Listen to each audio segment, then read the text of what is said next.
merci et félicitations. Vous avez téléchargé ce guide et ça veut dire que vous avez pris la décision de prendre soin de vous. Je tiens à préciser que ce guide ne peut pas remplacer l'avis d'un médecin. En cas de doute et en cas de problème grave, il faudra donc consulter un professionnel de la santé.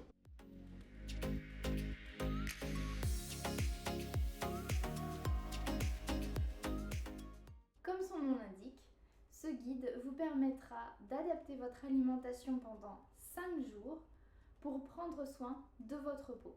Tout est expliqué dans le document qui accompagne cette vidéo. Nous allons voir ensemble plusieurs points essentiels. Premièrement, que pouvez-vous attendre du programme? Comme je vous le disais, c'est un guide qui va vous apporter toutes les clés pour cibler votre alimentation sur la santé de votre peau. Il y a des aliments qui sont naturellement riches en nutriments qui apportent quelque chose à notre peau. Nous ciblons donc ces ingrédients et nous les utilisons dans notre cuisine quotidiennement pendant ces 5 jours. L'idée n'est pas de se priver et j'ai tenté au maximum de vous proposer des plats rassasiants et gourmands. Tout a été fait pour vous. Vous avez 5 jours de repas, petit déjeuner, déjeuner et dîner, avec plusieurs idées de snacks et plusieurs suggestions si jamais il y a un repas que vous n'aimez pas. Le document compte environ 45 pages. Ce sont 45 pages d'explications et d'illustrations qui vous permettront d'avoir une idée de ce que vous devez mettre dans votre assiette pendant ces 5 jours et de comment optimiser votre alimentation pour que vous puissiez rayonner. Je vous donne également tous les conseils pour que vous puissiez maintenir ce nouveau mode de vie et que vous puissiez enrichir vos assiettes en légumes et en fruits. On va parler de l'ordre et des doses dans les repas. Si vous lisez mon blog et Instagram, vous êtes certainement au courant que je suis plutôt contre l'idée de compter ses calories et de peser les ingrédients à chaque repas. Je confirme cette position.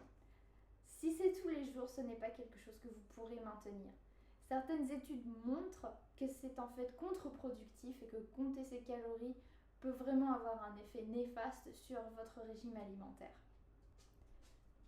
Simplement, pendant ces 5 jours, il va falloir que nous ayons une idée de ce que nous mangeons et il va falloir que nous puissions rationner afin d'optimiser notre nutrition.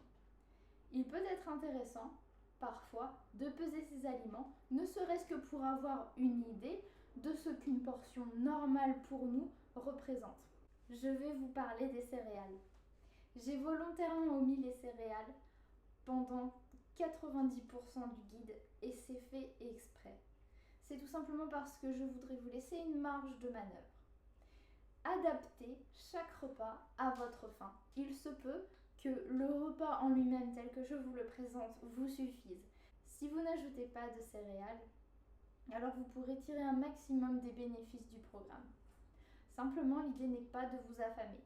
Si vous avez faim, alors agrémentez chaque plat d'un peu de céréales complètes. Du riz complet, du quinoa, du sarrasin, des pâtes complètes, ce qui vous fait envie.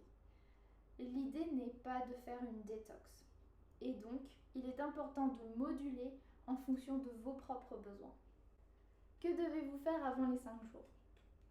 Pas grand-chose, à vrai dire. Si vous en avez l'envie, vous pouvez manger un peu plus léger la veille pour préparer votre corps à ce qui va arriver, puisque vous allez vous nourrir vraiment avec beaucoup de légumes et de fruits, mais ce n'est pas obligatoire. Par contre, évidemment, évitez d'aller manger chez McDo la veille. Ensuite, que devez-vous faire pendant les 5 jours?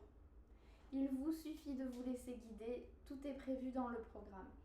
C'est aussi le moment de prendre soin de vous. Alors pourquoi ne pas essayer, si vous n'êtes pas très actif, de faire 30 minutes d'activité physique par jour? Si vraiment vous détestez le sport et si vraiment cette idée ne vous plaît pas, sachez que marcher, ne serait-ce que l'espace de 30 minutes, pourra vraiment faire une grosse différence et vous aider à vous sentir mieux. Pendant ces 5 jours, je vous conseille également de boire beaucoup d'eau. Buvez également du thé, mais pas pendant les repas. Il faut attendre à peu près 20 minutes après un repas avant de boire une tasse de thé. Cela va vous éviter d'avoir des problèmes au niveau du fer. Parce que le thé, s'il est consommé en même temps que votre repas, va vous empêcher d'assimiler le fer qui est contenu dans votre alimentation. Si vous êtes en plus végétalien, il va falloir être très vigilant à votre apport en fer. Il faut boire beaucoup d'eau pour s'hydrater. C'est vraiment essentiel et c'est l'un des ingrédients miracles pour notre peau. Si vous avez des difficultés à boire tout simplement parce que vous n'y voyez pas un grand intérêt et parce que l'eau n'a pas quelque chose d'attirant pour vous, alors je vous conseille tout simplement de mettre un peu de citron ou quelques tranches d'orange dans un pichet avec de l'eau et de laisser poser quelques heures. Vous aurez une eau infusée, ça aura un goût agréable et ça vous donnera plus envie de boire. Même si vous utilisez de l'eau pour préparer votre thé et votre café, sachez qu'ils ont un effet déshydratant. Vous ne serez pas hydraté en buvant du thé et du café. Enfin, pendant ces 5 jours, essayez de vous faire plaisir, essayez d'apprécier. C'est un moyen pour vous de commencer quelque chose de nouveau si vous n'avez pas l'habitude de manger naturel. Alors, il faut que l'expérience vous soit plaisante.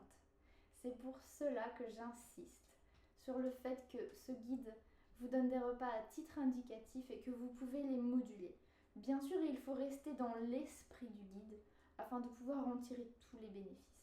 Et maintenant, vous devez vous demander pourquoi vous allez rayonner, en quoi est-ce que le guide va vraiment vous aider et quels sont ces fameux aliments qui peuvent vous aider à avoir une peau plus belle. Je vais tout vous expliquer.